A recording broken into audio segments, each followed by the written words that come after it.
깊은 밤, 편안한 잠을 위한 이야기, 꿀잠 이야기꾼입니다. 오늘 밤 여러분께 들려드릴 이야기는 서해의 푸른 바다 위에 떠있는 전설의 섬, 선유도에 관한 것입니다. 신선들이 논일었다는 그 섬의 영원한 아름다움과 그 아름다움을 갈망했던 한 인간의 순수한 꿈과 좌절에 대한 여정을 시작하겠습니다. 선유도, 그 이름 자체가 신선이 논이는 섬을 뜻합니다. 섬의 암벽은 붓으로 그린 듯 기묘하고 바다는 옥색으로 맑아 세상의 속세와는 완전히 단절된 듯한 신비로운 기운을 품고 있습니다. 가까운 섬에 현수라는 젊은 선비이자 화가가 살고 있었습니다. 현수는 뛰어난 재능을 가졌지만 세상의 어떤 풍경도 그가 마음속으로 그리는 궁극의 완벽함을 담아내지 못한다고 생각했습니다. 그의 유일한 갈망은 선유도의 전설 속 신선들의 참모습을 눈으로 보고 화폭에 담는 것이었습니다. 세상의 모든 경치는 유한하고 불완전하거늘 신선들의 섬이라면 내가 그토록 갈망하던 영원한 아름다움을 담을 수 있으리라. 현수는 매일 작은 배를 저어 선유도로 갔습니다. 그는 망주봉과 같은 깎아지른 봉우리에 숨어 밤을 새우며 신선의 흔적을 찾았습니다. 그러던 어느 날 그는 마을의 늙은 어부를 만났습니다. 젊은이, 이 섬은 함부로 탐낼 곳이 아니야. 신선들은 오직 마음이 깨끗한 자에게만 스스로의 모습을 보여주지, 욕심과 야망으로 가득 찬 자에겐 보이지 않는 법이네. 현수는 경고를 새겨들었지만 그의 열망은 사그라지지 않았습니다. 바로 그날 밤 보름달이 섬을 은빛으로 물들인 시각이었습니다. 현수는 망주봉 아래에 숨겨진 바위 틈에 숨어 있었습니다. 갑자기 그의 눈앞에 믿을 수 없는 광경이 펼쳐졌습니다. 3명의 눈부신 선녀들이 파도에 씻긴 넓은 바위 위에서 춤을 추고 있었습니다. 그들의 옷자락은 바람에 실려 은하수처럼 흩날렸고 그들이 부르는 피리 소리는 세상의 어떤 음악보다도 맑고 고귀했습니다. 현수는 숨조차 쉴 수 없었습니다. 그가 정신을 차리고 붓을 잡으려는 순간 선녀들의 모습은 섬광처럼 사라졌습니다. 현수는 빈 바위 앞에서 영원한 아름다움이 존재함을 깨달았지만 자신의 불완전함 때문에 그것을 놓쳤음에 좌절했습니다. 현수는 그날 이후 어부의 경고를 가슴 깊이 새겼습니다. 그는 더 이상 붓을 잡지 않았고 속세의 모든 것을 버렸습니다. 그는 선유도의 가장 외진 곳에 작은 움막을 짓고 자아 정진의 길을 걷기 시작했습니다. 그는 세상에 대한 욕심과 예술에 대한 집착을 버리고 오직 마음의 순수함을 회복하는 데 전념했습니다. 그는 쌀 대신 약초를 먹고 매일 아침 차가운 바닷물에 몸을 씻었습니다. 1년의 시간이 물처럼 흘러갔습니다. 현수의 마음이 거의 비워졌다고 느껴질 무렵 선유도 전체가 마치 하나의 거대한 악기가 된 듯한 맑고 울림 있는 소리가 섬 전체를 휘감았습니다. 그것은 신선들이 옥지연의 대연회를 준비하는 소리였습니다. 현수는 직감했습니다.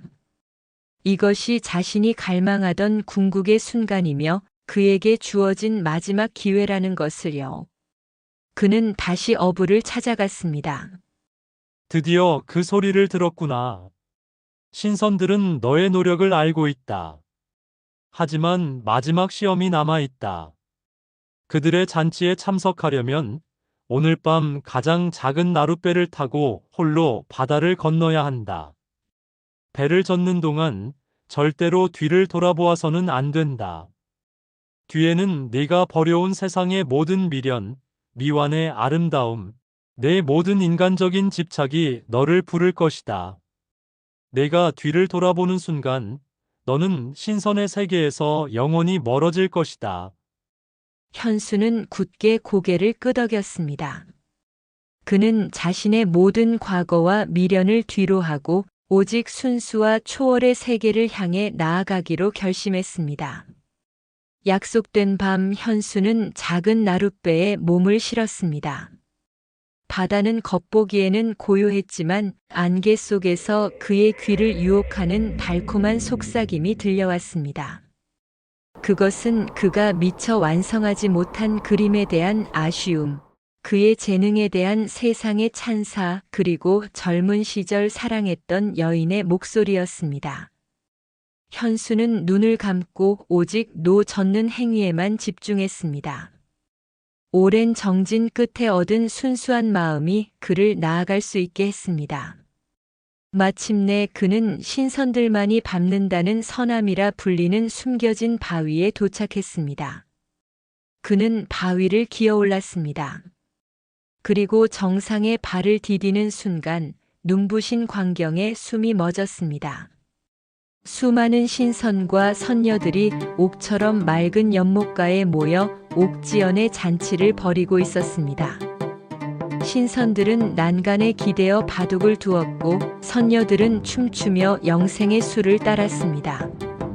현수는 자신이 꿈꿔왔던 완벽하고 영원한 아름다움 그 자체를 목격했습니다. 현수는 감격의 눈물을 흘리며 신선의 무리 속으로 발을 내디뎠습니다. 이제 그도 그들 중 하나가 되는 순간이었습니다. 바로 그때 그의 손이 무의식 중에 허리춤에 매달려 있던 낡은 붓과 먹통을 만졌습니다. 그는 생각했습니다. 이 완벽한 아름다움을, 이 장엄한 순간을 인간 세상에 남겨야 한다. 단 한 번의 붓질만 이 모든 것을. 현수는 신선의 무리를 향해 붓을 들었고 화폭을 펼치려 했습니다. 그 순간 잔치의 모든 소리가 멈추었습니다. 신선들의 얼굴에는 분노 대신 고요하고 애잔한 실망의 빛이 감돌았습니다.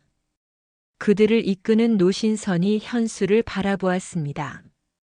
현수는 소리를 듣지 못했지만 그 노신선의 표정에서 명확한 뜻을 읽었습니다. 그대의 마음은 아직 포착하고 소유하려 하는구나.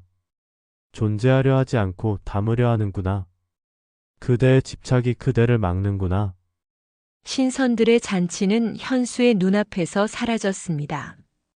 눈부시던 빛은 사라졌고 현수는 텅 빈 바위 위에 홀로 남아 있었습니다. 그의 손에는 붓이 들려 있었고 그의 화폭은 하얗게 비어 있었습니다. 그는 자신이 실패했음을 깨달았습니다.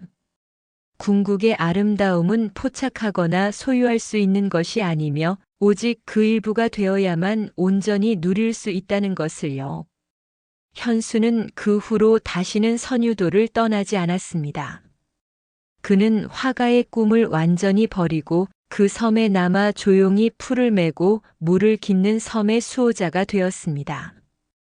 그는 신선들을 다시 보려 하지 않았고 오직 섬의 순수함을 지키는 것에 전념했습니다. 마을 사람들은 현수를 반쯤 신선이 된 사람이라 불렀습니다. 현수는 끝내 신선의 세계로 들어가지 못했지만 그의 삶은 선유도의 전설의 일부가 되어 영원히 남아 있습니다.